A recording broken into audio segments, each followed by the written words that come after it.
నిర్మల్ పట్టణము ఈ పేరు చెప్తేనే అన్ని చారిత్రాత్మక కట్టడాలు నిమ్మరాజుల కాలం నాటి పాలన గుర్తులన్నీ కూడా ఈరోజు కూడా స్మరించుకుంటూ వాటికి సంబంధించిన వారిపై ఇప్పటికి కూడా చరిత్రలో అనేక ఆధారాలు కనిపిస్తూ ఉంటాయి. నిమ్మరాజుల కాలం నాటి పాలనకు సంబంధించి కోటలు, బురుజులు, అదేవిధంగా స్వాగత చైన్ గేట్ ఇవన్నీ కూడా కనిపిస్తూ ఉంటాయి. అయితే నిర్మల్ పట్టణంలోనే మిలియన్ ఇయర్స్ నుంచి కూడా చరిత్ర చెప్తా ఉంది.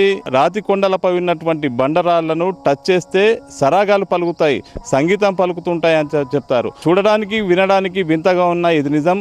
అసలు బండరాయి సరిగమలు పలకడం ఏంటి, దీనిపై ప్రత్యేకంగా ఫోకస్ చేయాల్సిన అవసరం ఉంది. చరిత్రకారులు కూడా చాలా రకాలుగా వీటిపై పరిశోధనలు సాగిస్తూ ఉన్నారు. బండరాళ్లను టచ్ చేస్తే సరిగమలు పలకడం ఏంటి, ఈ విశేషాలు తెలుసుకునే ప్రయత్నం చేద్దాం. నిర్మల్ జిల్లా గండి రామన్న క్షేత్రం ఎంతో ప్రసిద్ధి చెందింది.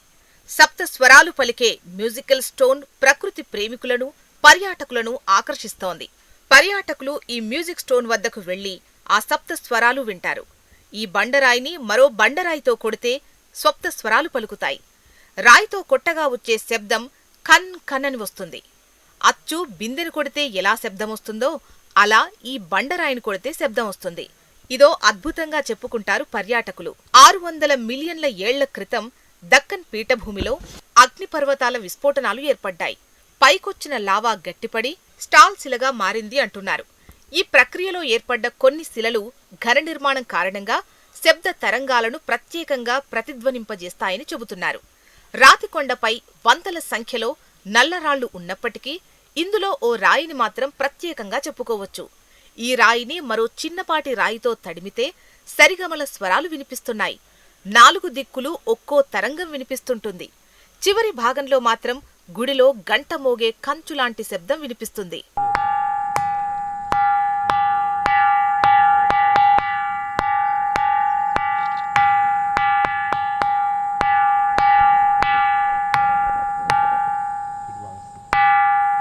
గండి రామన్న క్షేత్రంలో ప్రముఖంగా దత్తాత్రేయుడు, సాయిబాబా ఆలయాలతో పాటు ఆ రాతి కొండకు దిగువన 2 వేరువేరు గుహల్లో అలనాడు స్థాపించిన దేవతామూర్తుల విగ్రహాలు సైతం దర్శనమిస్తాయి.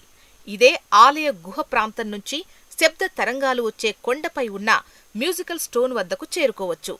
తెలంగాణలోని పలు ప్రాంతాల్లో సైతం ఇలాంటి సరిగమలు పలికే రాళ్లున్నాయని నిర్మల్కు చెందిన చరిత్ర అన్వేషకుడు, ప్రముఖ కవి డాక్టర్ తుమ్మల దేవరావు పేర్కొంటున్నారు. గండి రామన్న ఇక్కడున్న కొన్ని నల్ల రాతికి సంబంధించిన అనేక రాళ్ళు ఉన్నప్పటికీ కూడా కొన్ని రాళ్ళు మాత్రం ప్రత్యేకంగా చెప్పుకోవచ్చు. కొన్ని రాళ్లను టచ్ చేస్తే సరిగమలు పలుకుతున్నాయి. రాతి నుంచి సరిగమలు, సంగీతం వినబడడం ఏంటి అనే విషయంపై మనతో మాట్లాడేందుకు నిర్మల్కు చెందినటువంటి ప్రముఖ కవి డాక్టర్ తుమ్మల దేవరావు గారు ఉన్నారు.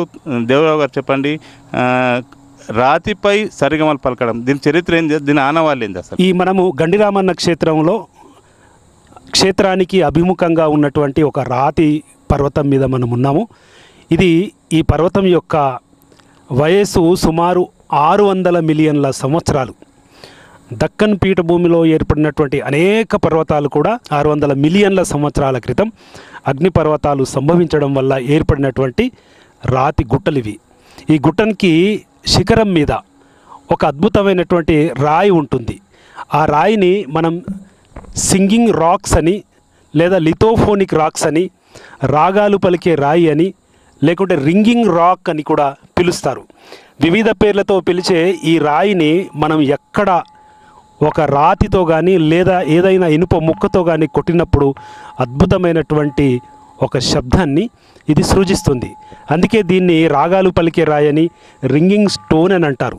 ఈ రాయి యొక్క ప్రత్యేకత ఏంటిదంటే, ఈ రాతిలో ఉన్నటువంటి అణువుల సాంద్రత వల్ల, రాయిలో ఉన్నటువంటి సిలికా కానీ, ఐరన్ కానీ, లేదా ఫెర్రిక్ ఆక్సైడ్ కానీ, ఆ అణువుల సాంద్రత వల్ల ఈ రాయిని మనం ఎక్కడ తాకినా కానీ అద్భుతమైనటువంటి శబ్దాన్ని పుట్టిస్తుంది. అందుకే దీన్ని ఒక ప్రత్యేక ప్రాకృతమైనటువంటి అద్భుతంగా మనం చూడాలి. ఇట్లాంటి రాక్స్ నిర్మల్ జిల్లాలో మరికొన్ని ప్రాంతంలో ఉన్నాయి. రాష్ట్ర వ్యాప్తంగా చాలా పరిమితమైనటువంటి ప్రాంతాల్లో ఉండే ఈ రింగింగ్ స్టోన్స్ని ఇవాళ జనం చూడడానికి ఆసక్తి చూపిస్తున్నారు. మీరు ఒకసారి చూడండి, ఎక్కడ తట్టినా కానీ అద్భుతమైనటువంటి శబ్దం వస్తుంది. మనం వేరే రాయిని కొట్టినప్పుడు మనకు ఏ రకమైనటువంటి శబ్దం రాదు.